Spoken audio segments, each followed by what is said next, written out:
कानपुर के HDFC bank से एक वीडियो ट्रोल होता है जिसमें कहा जाता है कि मैं ठाकुर हूँ। हमें बात करने के लिए आस्था सिंह है जिन्होंने बात बोली थी। आखिर में कार में क्या वजह रही है? मैम सबसे पहले जानना चाहेंगे क्या वजह आई जो इसको आपको बात करनी पड़ी, बोलना पड़ा आपको?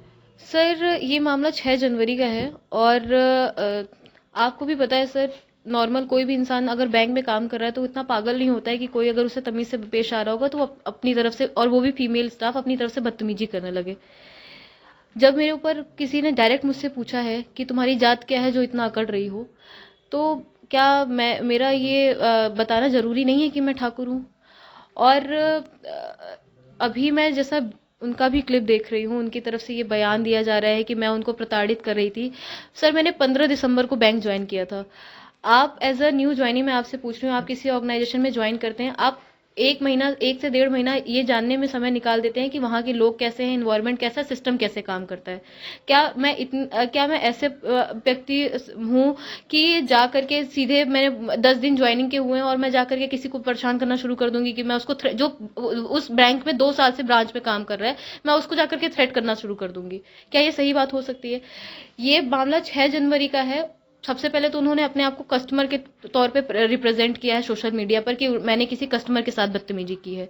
अब जब ये मामला पूरी तरीके से खुल गया है तो वो पलट गए कि हम बैंक के कस्टमर हैं। सर, आपका भी खाता एचडीएफसी बैंक में हो सकता है, पर आप वर्किंग आवर के बाद अगर आप पर्सनल चीज़ों के अगर मैं वहाँ कार्यरत हूँ और आप अपने परिवार की किसी समस्या के लिए आ रहे हैं, तो आप कस्टमर के नाते नहीं आ रहे हैं। तो आप पहले इस मुद्दे को समझिए। मुद्दा छोटा सा था। उनकी ननद से मेरी सुबह कुछ बहस हुई थी। उस बहस के बाद वो मामला वहीं खत्म हो गया। शाम में अगर कोई व्यक्ति आकर के मुझे ये कहेगा कि मैं तुम्हारी हेकड़ी निकाल दूंगा, मैं तुम्हें तुम्हें तुम्हारी तुम्हारी सारी गर्मी निकाल दूंगा, तुम्हें जेल भिजवाऊंगा, महिला कांस्टेबल बुलाऊंगा, मैं प्रेस में हूँ, तो आप किसको ये धमकी दे रहे हैं सर? वो भी बैंक प्रेमिसेस के अंदर आप खड़े होकर के धमकी दे रहे हैं, वर्किंग आवर के बाद धमकी दे रहे हैं। आप बैंक के कस्टमर होंगे, मैं मानती हूँ आप बैंक के कस्टमर होंगे, मेरे हस्बैंड का भी अकाउंट बैंक में चल सकता है कल की डेट में। तो क्या मेरा हस्बैंड जो भी कल की डेट में वहां कर रहा होगा वो सही होगा? ये मामला है सर। एक्चुअली हम जानना चाहते हैं कि जो व्यक्ति था वो एम्प्लॉई है आपके यहाँ का या कोई कस्टमर है, क्या नाम था उनका? उसका नाम ऋषि मिश्रा है सर। वो हमारे यहाँ का कस्टमर है नहीं है, मुझे अभी तक नहीं पता है। लाखों की संख्या, करोड़ों की संख्या में हमारी एचडीएफसी में खाते हैं। उस दिन जो उन्होंने खुद को रिप्रेजेंट किया था वहां पे, वो हमारे सहकर्मी के पति के रूप में रिप्रेजेंट किया था। ना ये मामला कस्टमर का था, ना ये मामला अभद्रता का था, ना ये मामला जातिवाद का था। ये मामला सिर्फ इतना था कि उन्होंने अपने आप को सहकर्मी का पति के तरीके से रिप्रेजेंट किया था। उन्होंने मेरे साथ अभद्रता की थी, मेरी गर्मी निकालने की बात की थी, मेरी हेकड़ी निकालने की बात की थी। उसके बाद ये मेरा रिएक्शन है सर। क्या वजह पड़ी? 6, चूंकि 6 जनवरी का मामला आप बता रहे हो, काफ़ी लंबा पीरियड हो गया। अब वीडियो वायरल क्यों हो रहा है? इसकी वजह क्या है निकल के आ रही है? सर देखिए, अभी यूजीसी बिल आया है, यूजीसी बिल का मुद्दा बना लो।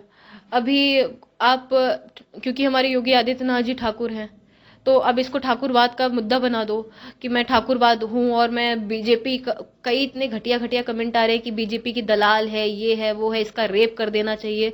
तो आप किसी भी चीज़ का मुद्दा बना लो। आपने जातिवाद का मुद्दा बना लिया है। मुझसे मेरी जाति पूछी गई है, मैंने गर्व से कहा है मैं ठाकुर हूँ। मैंने किसी को नीचा नहीं दिखाया है। आप इसको राजनीतिक टूल देना चाहते हैं, आप दे दीजिए, पर ये राजनीतिक मुद्दा है नहीं। सिंपल सी एक जरा सी कहा सुनी थी जिसको इतना बड़ा तूल दिया गया है। किस उनका मोटिव क्या है 1 महीने बाद पोस्ट करने का, मुझे ये समझ में नहीं आ रहा है। बाकी वो जाने।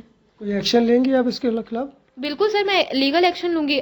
देखिए, मैं बिल्कुल आपको क्योंकि मैं कुछ प्री प्लान तो है नहीं, तो ना मैंने जन सेवा में इसकी कंप्लेन करी थी, क्यों, और ना मैंने किसी थाने में जाकर के इसकी एफआईआर करी थी। वो प्रिपेयर थे कि उनको ये सारी चीजें करनी है, 1 महीने बाद करेंगे वो। तो वो प्रिपेयर, उनको उनकी प्रिपरेशन जारी है। मेरे सामने तो ये 24 से 48 घंटे पुराना मामला है, तो जितना भी मेरे परिवार वाले साथ देंगे मैं इस पे लीगल एक्शन लूंगी सर। फैमिली साथ दे रही है आपकी? बिल्कुल सर, मेरी पूरी फैमिली सपोर्ट में है। और मेरे साथ में बहुत लोग हैं सर, जो सच का साथ देंगे वो बिल्कुल मेरे साथ में हैं। मैं बार बार इस चीज़ को दोहरा रही हूँ। वीडियो क्लिप जब सामने आएगी बैंक की तो पूरा सच सामने आ जाएगा। वो वीडियो क्लिप का बार बार नाम इसलिए ले रही हैं क्योंकि उनको पता है वो गलत है, और वीडियो क्लिप उन डायरेक्ट प्रेस में बैंक नहीं देती है, इसलिए वो बार बार वीडियो क्लिप का नाम दे रही है। पर मेरे सीनियर मैनेजमेंट ने वीडियो क्लिप देखी है, अभी भी मैं कार्यरत हूँ। इसका मतलब है कि मैं सही हूँ, इसीलिए मैं कार्यरत हूँ। एक सवाल ये भी निकल के आ रहा है कि उनको आस्था सिंह को बैंक से निकाल दिया जाएगा, तमाम कमेंट्स आ रहे हैं, उसको लेके क्या कहना है? सर देखिए, मैं चाहती हूँ सर इस मामले की निष्पक्ष रूप से जांच हो। अगर मैं दोषी हूँ तो मुझे भी सजा मिलनी चाहिए। मैं कहीं नहीं कहती सर मैं कि अपने आप को अबला नारी रिप्रेजेंट कर रही हूँ और महिला हूँ तो मुझे इसका कोई बेनिफिट मिलना चाहिए।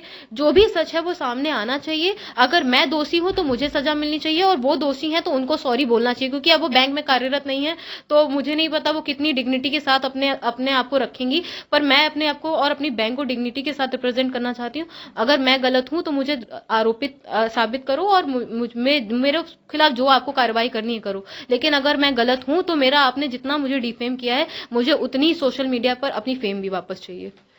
ये थी मास्टर आस्था सिंह, जो एक वीडियो लगातार ट्रोल रहा कि मैं हूँ ठाकुर। इसको लेके तमाम उन्होंने बताया कि उन लोगों ने मेरे साथ बदतमीजी की, मेरी जाति पूछी इसलिए मैंने अपनी जाति बताई। निशान खान के साथ प्रवीण पांडे, जी मीडिया, कानपुर।